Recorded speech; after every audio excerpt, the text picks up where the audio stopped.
Guys, आज का topic है refraction of light through prism. जो प्रीवियस वीडियोस थे तो वहां पे हमने रिफ्रैक्शन का ही हमारा टॉपिक चल रहा है। तो अब यहाँ पे जैसे हम आपको प्रिज्म के बारे में आज बताएंगे कि प्रिज्म से रिफ्रैक्शन कैसे होता है।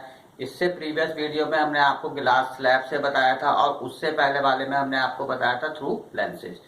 तो जो रिफ्रैक्शन है वो हमेशा ट्रांसपेरेंट मीडियम में होगा, और जब हमारी light one medium to another medium क्या करती है, एंटर करती है, ठीक है, पास होती है, तो उसी समय हमारा रिफ्रैक्शन होता है। तो अब आपने क्या पढ़ा था, लेंस के थ्रू पढ़ लिया था जो स्फेरिकल लेंस थे, और उसके बाद आपने पढ़ा था ग्लास स्लैब से, और आज आता है कि प्रिज्म से जो हमारा रिफ्रैक्शन है वो किस तरह से होगा। अब ध्यान से देखिएगा कि जैसे ये एक प्रिज्म है,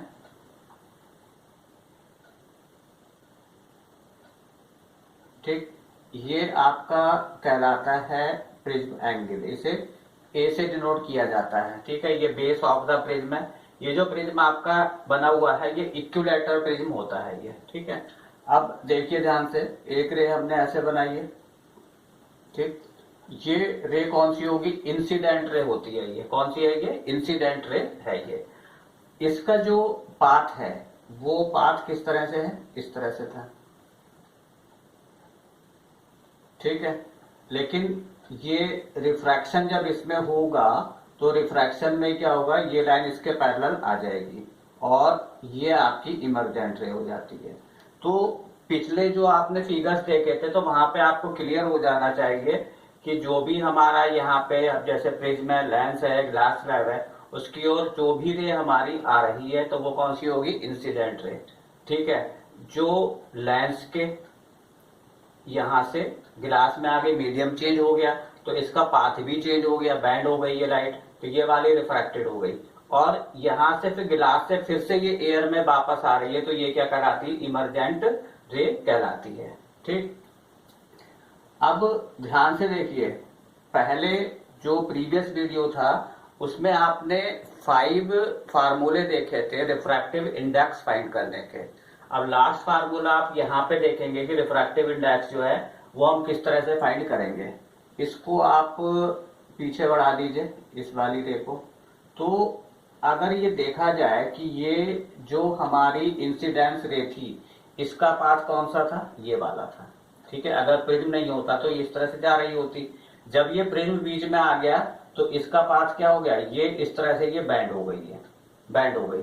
कितना बैंड हुआ, तो ये वाला एंगल आया। तो ये एंगल जो है वो क्या कहलाता है, एंगल ऑफ डेविएशन। और यहाँ पे हमने m लगाया हुआ है, लिखा है, तो m का मतलब होता है minimum, minimum angle of deviation. इसका मीन अभी हम आपको बताएंगे, ठीक है। सबसे पहले आप क्या करिए, ये आपका क्या हो गया, इंसिडेंस रे हो गई, ये रिफ्रैक्टेड रे हो गई, और ये वाली आपकी कौन सी हो गई, इमर्जेंट रे हो गई, और ये एंगल ऑफ डेविएशन हो गया। सबसे पहले आप इसका फार्मूला देखिए, रिफ्रैक्टिव इंडेक्स आपको फाइंड करना है, refractive index of material of prism. जो प्रिज्म का मटेरियल है उसका रिफ्रैक्टिव इंडेक्स आपको फाइंड करना है, ठीक है। तो इसका फार्मूला होता है sine A plus delta by 2, और अपॉन में क्या होता है, साइन ए बाई 2, ये इसका फार्मूला होता है, ठीक।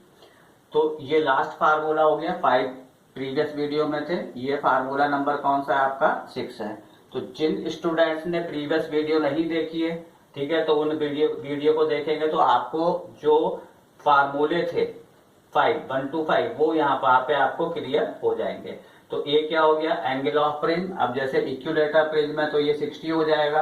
एंगल ऑफ डेविएशन आपको गिवन होगा, और वो वैल्यू आप यहाँ रखेंगे तो यहाँ पे मटेरियल ऑफ प्रिज्म, इसका जो आपका क्या होगा, रिफ्रैक्टिव इंडेक्स है, वो यहाँ पे फाइंड हो जाएगा।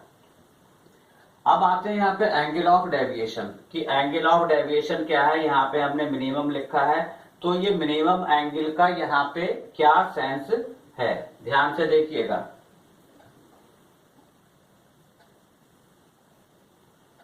Angle of deviation,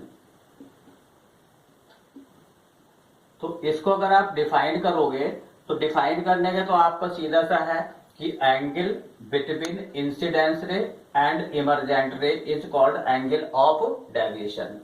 Angle between incidence ray and emergent ray is called angle of deviation. अब यहाँ पे मिनिमम का क्या मतलब होता है? मिनिमम का यहाँ पे सेंस ये है कि जैसे ये आपको ग्राफ बताते हैं, यहाँ पे हमने लिखा incidence angle,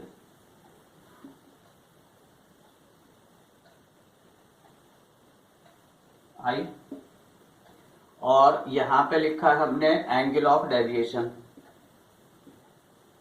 angle of deviation. ठीक है, मान लीजिए इस पॉइंट पे ये एंगल यहां पे था, ठीक है, इस पॉइंट पे ये एंगल यहां पे हुआ, मतलब क्या हुआ कि जैसे जैसे एंगल ऑफ डेविएशन क्या हो रहा है, इंक्रीज हो रहा है, sorry angle of incidence increase हो रहा है, तो वैसे वैसे एंगल ऑफ डेविएशन क्या होगा आपका, कम होता जाएगा, डिक्रीज होगा। जब ये इंक्रीज हो रहा है तो ये क्या हो जाएगा आपका, डिक्रीज हो जाएगा। तो जब इसका आप ग्राफ देखोगे तो वो इस तरह से आएगा, कुछ इस तरह से। मतलब क्या हुआ, यहां से एंगल ऑफ डेविएशन कंटिन्यूअसली क्या हो रहा है, इंक्रीज हो रहा है, लेकिन ये जो आपका एंगल ऑफ इंसिडेंस था पहले तो डिक्रीज हुआ, तो डिक्रीज की एक लिमिट थी कि यहां तक ये डिक्रीज हुआ। अब इसके बाद जब हमने क्या करा, एंगल ऑफ इंसिडेंस हम इंक्रीज कर रहे हैं, उसके बाद ये भी क्या हो रहा है, इंक्रीज हो रहा है। तो क्या मतलब हुआ कि अगर आप एंगल ऑफ इंसिडेंस को इंक्रीज करेंगे तो पहले तो एंगल ऑफ डेविएशन क्या होगा, डिक्रीज होगा, ठीक है, फिर एक लिमिट के बाद में वो फिर से इंक्रीज होना शुरू कर देगा। मीन्स ये हुआ कि इससे नीचे एंगल ऑफ डेविएशन नहीं जाएगा।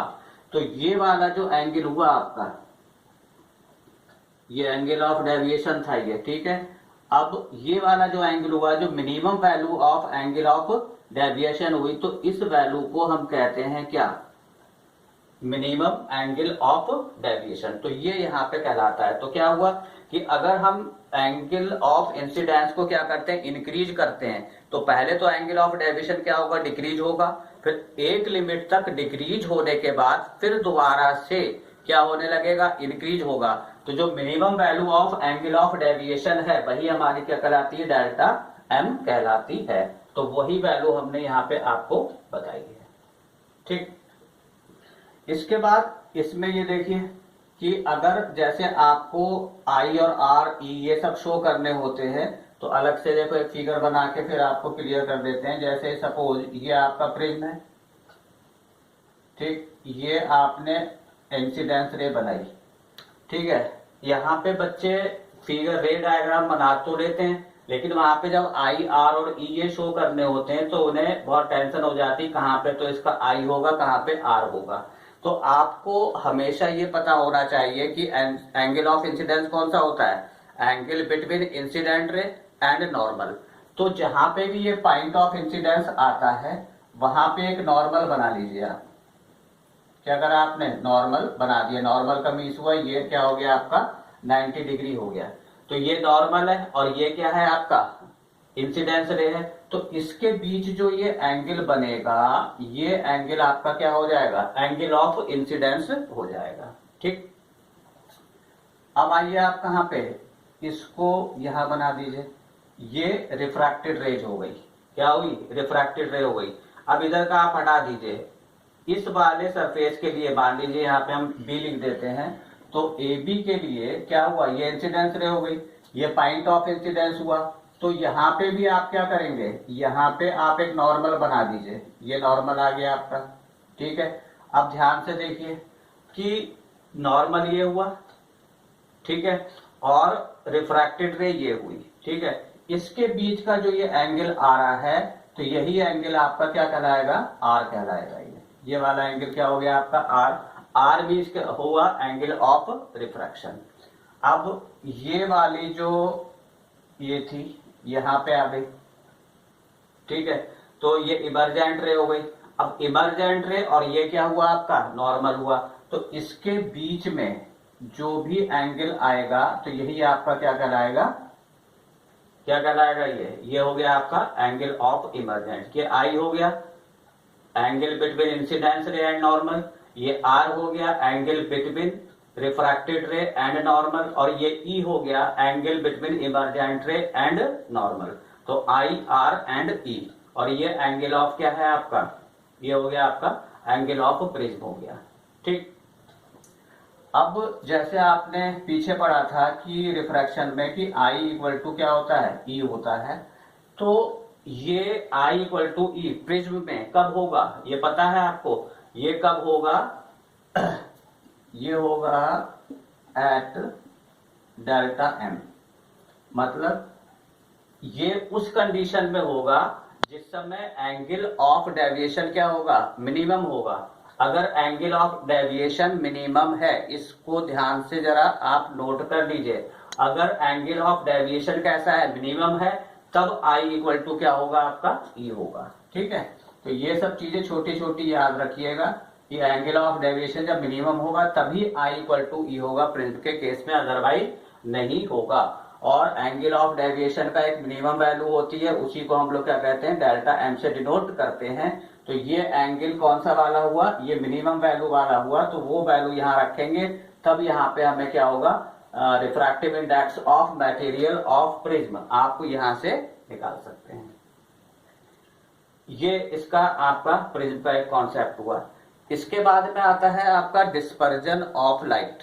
क्या आता है, dispersion of light.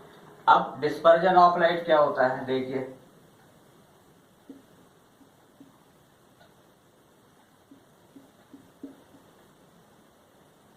Dispersion of light, देखिए ये प्रिज्म हो गया,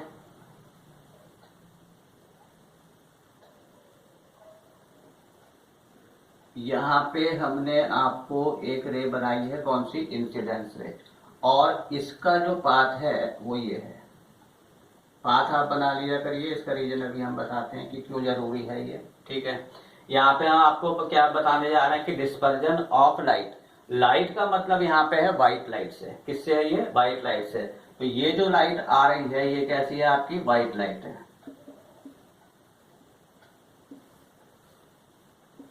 ठीक, ये इंसिडेंस रे हो गई। जब ये लाइट इस प्रिज्म में से पास होगी, जब इसमें से पास होगी तो ये क्या होगा, 7 कलर में क्या हो जाएगी, स्प्लिट हो जाएगी। ध्यान से देखिएगा स्प्लिट कैसे हो रही है, 1 2 3 4 5 6 7, 1 2 3 4 5 6 7। एरो लगा दीजिए भाई, ये एरो लग गए। अब देखिए ध्यान से, ये यहाँ पे 7 कलर आ गए आपके पास में। ठीक है, यहाँ पे एक स्क्रीन लगा देते हैं, ये एक स्क्रीन हो गई। ठीक, यहाँ पे एयर थी, यहाँ पे गिलास है, और गिलास से फिर क्या है, एयर है। इट मीन्स क्या हुआ, यहाँ पे मीडियम चेंज हुआ, तो यहाँ पे क्या हो गया, डेविएशन हो गया। ठीक है, इसके बाद यहाँ पे फिर मीडियम चेंज हो रहा है, यहाँ पे गिलास है और यहाँ पे क्या है आपकी एयर है। तो इसको आप इस तरह से दिखा दीजिए,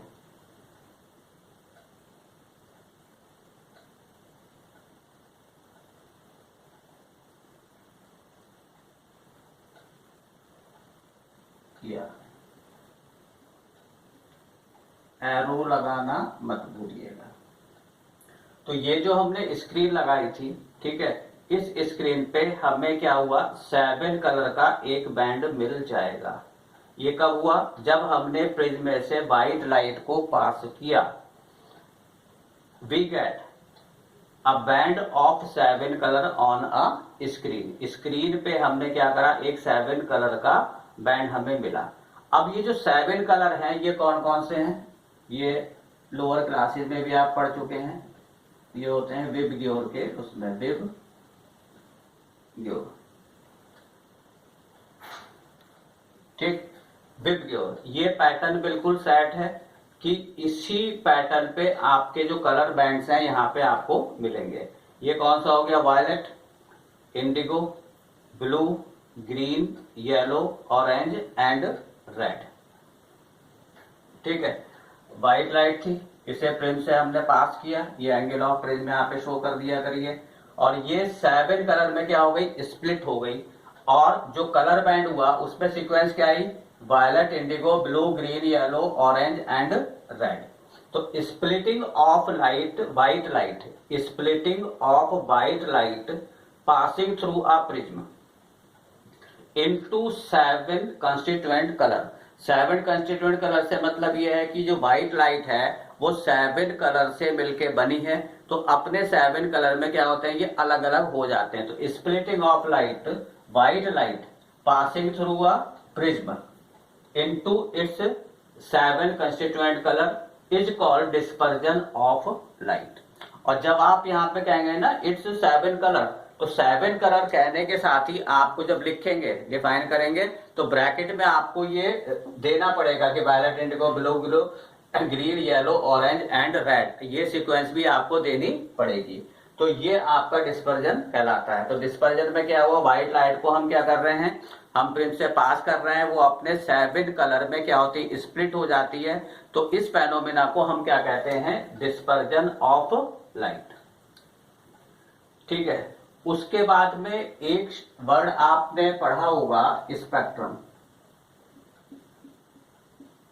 स्पेक्ट्रम, स्पेक्ट्रम क्या होता है, ये जो एक कलर बैंड आया हमारे पास, क्या आया, colour band, colour band of 7 colour, colour band of 7 colour obtained on a screen, colour band of the 7 colour obtained on a screen when white light is pass, when white light is pass through a prism. मतलब जब white light prism से पास होती है तो screen पर जो 7 colour का band हमें मिलता है, तो उसी को हम लोग क्या कहते हैं, स्पेक्ट्रम। तो बहुत से स्टूडेंट को ये कंफ्यूजन रहता है कि डिस्पर्जन एंड स्पेक्ट्रम सेम है। तो ये जो पूरा प्रोसेस है वो तो होता है डिस्पर्जन ऑफ लाइट, और स्पेक्ट्रम क्या होता है, colour band of the 7 colour when white light is pass through a prism is called spectrum. तो ये वाला जो आपका कलर बैंड मिला, यही आपका क्या कहलाता है, स्पेक्ट्रम कहलाता है। ओके।